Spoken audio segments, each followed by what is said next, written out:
Welcome to Chicago Film News. I'm your host, Terence Hartnett, and I'm sitting here with Sheila Brown, the Executive Director of CineCares Foundation, which is a part of the CineSpace family. It is. How are you, Sheila? I'm wonderful, thank you.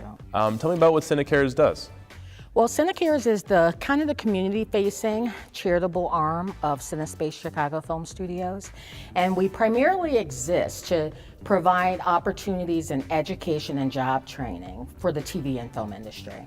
So we are located in North Lawndale, which is an inner city community here in Chicago, typically underserved or under-resourced, and so we find lots of opportunities around our campus to provide college scholarships to students who are going on to study TV and film in their college education, as well as provide job training opportunities for 18 to 26-year-olds. It's kind of like an internship program for kids to get involved with the film industry. It is. So we started earlier this season at the beginning of the Dick Wolf shows this season. We started the Mercopolis internship program. Nick Mercopolis is the founder of CineSpace, who passed away a few years ago. Uncle Nick. Uncle Nick to everybody. That's right. And in honor of Uncle Nick, we started the CineCares Foundation, which for the first 2 or 3 years existed to be a funding source for various charities and so forth that were in the community doing things to help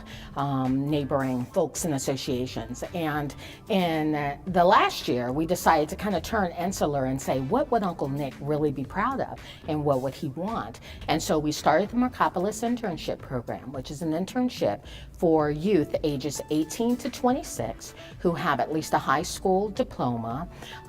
They can have a college degree, high school diploma. They can have experience in the industry, no experience at all. It's really what I call the great equalizer, and it's all about us finding those folks with the characteristics that would make you successful in this business. A hard worker, have tenacity, can work in the snow to 1 o'clock in the morning and then turn around and come back here and do it all again the next day.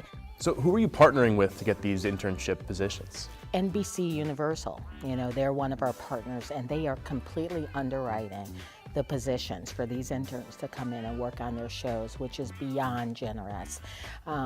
Wolf Films, Dick Wolf's production company, had to allow us to get onto these shows. And then the union, 476, the local 476 IATSE chapter here is the Studio Mechanics Union.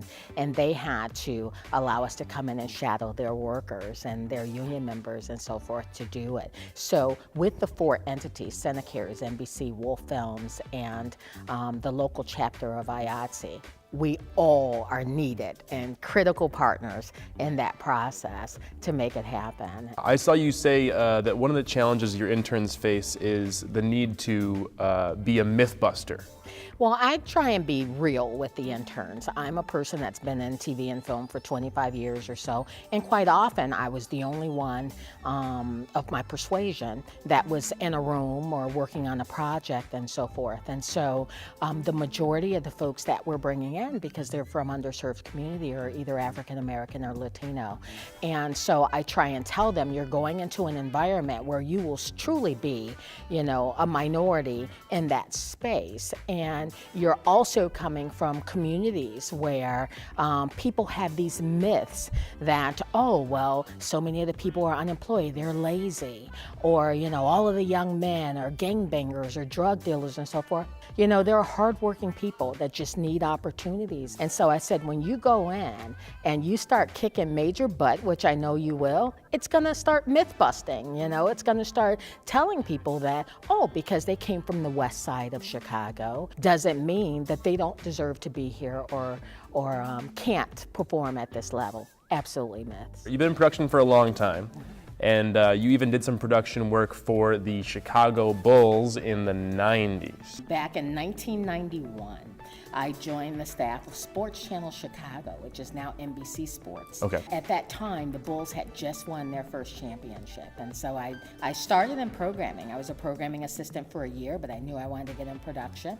By the second year, I was the production coordinator. And then in the third year of being there, I got promoted to the production manager at the station, which means you're in charge of the productions for all live and taped programming that airs on the station. foundation. Wow. So it was nuts. Thank God I was like 24 years old where I could really handle all the pressure and the craziness.